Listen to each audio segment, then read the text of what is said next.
आज आप लोगों के लिए इंग्लिश की क्लास लेकर आई हूँ। इस क्लास में आप लोगों को प्रेजेंट इंडेफिनिट टेंस की इंट्रोगेटिव सेंटेंस के बारे में बताऊंगी। मैंने पिछली वीडियो में आप लोगों को प्रेजेंट इंडेफिनिट टेंस में अफर्मेटिव सेंटेंस और निगेटिव सेंटेंस के बारे में भी बताया था। वो वीडियो भी आप लोगों को इस चैनल पर मिल जाएंगी। वीडियो अच्छी लगे तो वीडियो को एंड तक देखें, वीडियो को लाइक करें, सब्सक्राइब करें और ज़्यादा से ज़्यादा अपने दोस्तों में शेयर करें। चैनल पर पहली बार आए हैं तो प्लीज़ चैनल को सब्सक्राइब ज़रूर करिएगा ताकि अगला नोटिफिकेशन आपको मिलता रहे। तो शुरू करते हैं present indefinite tense interrogative sentence. Interrogative sentence हमारे दो प्रकार के होते हैं, एक तो WH से शुरू होने वाला, दूसरा हेल्पिंग वर्ब से शुरू होने वाला। देखिए फर्स्ट स्टेप और सेकंड स्टेप, डू डज, ये हमारा डू डज के इसके सब्जेक्ट के अकॉर्डिंग ही हमें डू डज का यूज़ करना होता है। ये हमारे प्रेजेंट इंडेफिनिट के क्या है, हेल्पिंग वर्ब है। फिर सब्जेक्ट, फिर वर्ब प्लस ऑब्जेक्ट, वर्ब की फर्स्ट फॉर्म आती है। और सेकंड स्टेप में क्या होता है, WH, फिर डू डज, फिर प्लस सब्जेक्ट रखते हैं, फिर वर्ब की फर्स्ट फॉर्म, फिर ऑब्जेक्ट। देखिए सेंटेंस देखते हैं, क्या वह कक्षा में हंसता है। तो यहाँ पे जो हमारा वाक्य शुरू हो रहा किससे, क्या से। तो क्या पहले है तो हम ये इंग्लिश में क्या के जगह पे हम क्या करें, हेल्पिंग वर्ब का यूज करेंगे। तो हेल्पिंग वर्ब सब्जेक्ट के अकॉर्डिंग ही यूज होगी। सब्जेक्ट अगर सिंगुलर है तो हेल्पिंग वर्ब भी सिंगुलर होगी, सब्जेक्ट प्लूरल है तो हेल्पिंग वर्ब भी प्लूरल होगी। क्या वह कक्षा में हंसता है, तो वह क्या है, सिंगुलर सब्जेक्ट है, तो हेल्पिंग वर्ब भी हमें सिंगुलर लानी होगी। तो यहाँ पे क्या लाएंगे, डज ही लाफ, वर्ब की फर्स्ट फॉर्म, फिर in the class, does he laugh in the class. क्या तुम हमेशा नदी में नहाते हो। तुम है, तुम यहाँ पे प्लूरल सब्जेक्ट है, तो यहाँ पे हेल्पिंग वर्ब कैसी लाएंगे, प्लूरल ही लाएंगे। देखिए सेंटेंस में क्या पहले आता है तब हम हेल्पिंग वर्ब से शुरुआत करते हैं।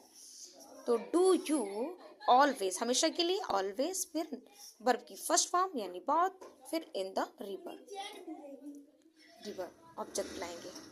वर्ब की फर्स्ट फॉर्म क्या है, नहाना की इंग्लिश क्या है, बहुत।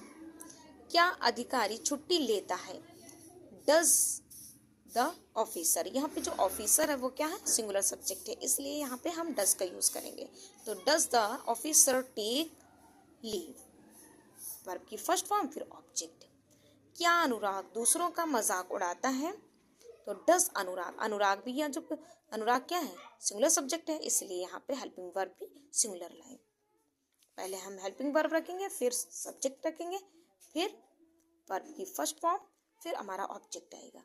तो does Anurag make fun of others, क्या वे पत्र लिखते हैं, do they write a letter. तो दे यहाँ पे क्या है, प्लूरल सब्जेक्ट है, इसलिए यहाँ पे हेल्पिंग वर्ब कैसी लाएंगे, प्लूरल ही लाएंगे। तो do they write a letter, वे क्या वे पत्र लिखते हैं। क्या वह गीत गाती है, तो यहाँ पे देखिए वह क्या है, सिंगुलर सब्जेक्ट है, इसलिए यहाँ पे हेल्पिंग वर्ब भी सिंगुलर लाएंगे। तो डज शी सिंग, वर्ब की फर्स्ट फॉर्म, फिर ऑब्जेक्ट लाएंगे, a song. Second step, WH interrogative, वे कमरे में ताला क्यों लगाते हैं। तो क्यों यहाँ पे बीच में आया, प्रश्न हमारा बीच में किया जाता है, यानी कि जो क्यों क्या ये बीच में आता है। तो ये हमारे वाक्य किससे शुरू होते हैं, WH से शुरू होते हैं।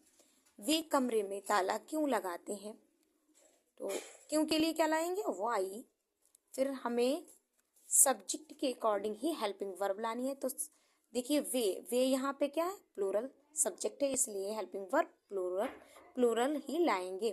तो do they lock the room. Sheelu Delhi में कब से रहती है, कब से के लिए सिंस, फिर सिंस व्हेन, व्हेन मीन्स होता है कब से, सिंस व्हेन कब से, और फिर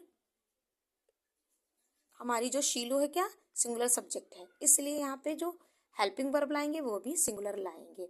तो does Sheelu live in Ravi इस किताब को क्यों नहीं पढ़ता है? तो यहाँ पे क्यों, क्यों बीच में आया, तो ये किससे शुरू होगा? WH से। तो क्यों की इंग्लिश क्या है? वाई। और ये देखिए सब्जेक्ट क्या है? रवि। रवि सिंगुलर है, इसलिए यहाँ पे हेल्पिंग वर्ब भी सिंगुलर लाएंगे। तो वाई डज रवि, फिर नहीं है ना, तो नॉट का जस्ट यूज करेंगे, नहीं नॉट, फिर वर्ब की फर्स्ट फॉर्म क्या होगी? पढ़ना की क्या? रीड दिस बुक, यानी ऑब्जेक्ट लाएंगे। तुम कक्षा में शोर क्यों मचाते हो? तो क्यों के लिए क्या लाएंगे? वाई। फिर सब्जेक्ट के अकॉर्डिंग ही हेल्पिंग वर्ब लाएंगे। तो हेल्पिंग वर्ब हमें क्या लानी है? डू, क्योंकि यहाँ पे तुम है ना, तुम, यू क्या है? प्लूरल सब्जेक्ट होता है, तो इसलिए हेल्पिंग वर्ब हम प्लूरल ही लाएंगे। तो वाई डू यू, अब मेक नॉइस, शोर मचाने की, make noise in the class, कक्षा में, तुम कक्षा में शोर क्यों मचाते हो? वह क्यों झगड़ती है? क्यों है? तो वाई। फिर हमें क्या लाना है? हेल्पिंग वर्ब सब्जेक्ट के अकॉर्डिंग। सब्जेक्ट हमारा सिंगुलर है, इसलिए हेल्पिंग वर्ब भी सिंगुलर लाएंगे। तो वाई डज शी फाइट, वह क्यों झगड़ती है? वह क्यों रोता है? तो वाई डज ही क्राई। तुम कहाँ जाते हो? वेयर, कहाँ की इंग्लिश क्या है? वेयर। डू यू गो, वह क्या करता है? व्हाट, क्या की इंग्लिश क्या है? व्हाट। तो व्हाट डज ही डू। तुम कब आते हो? When do you come? Thanks for watching.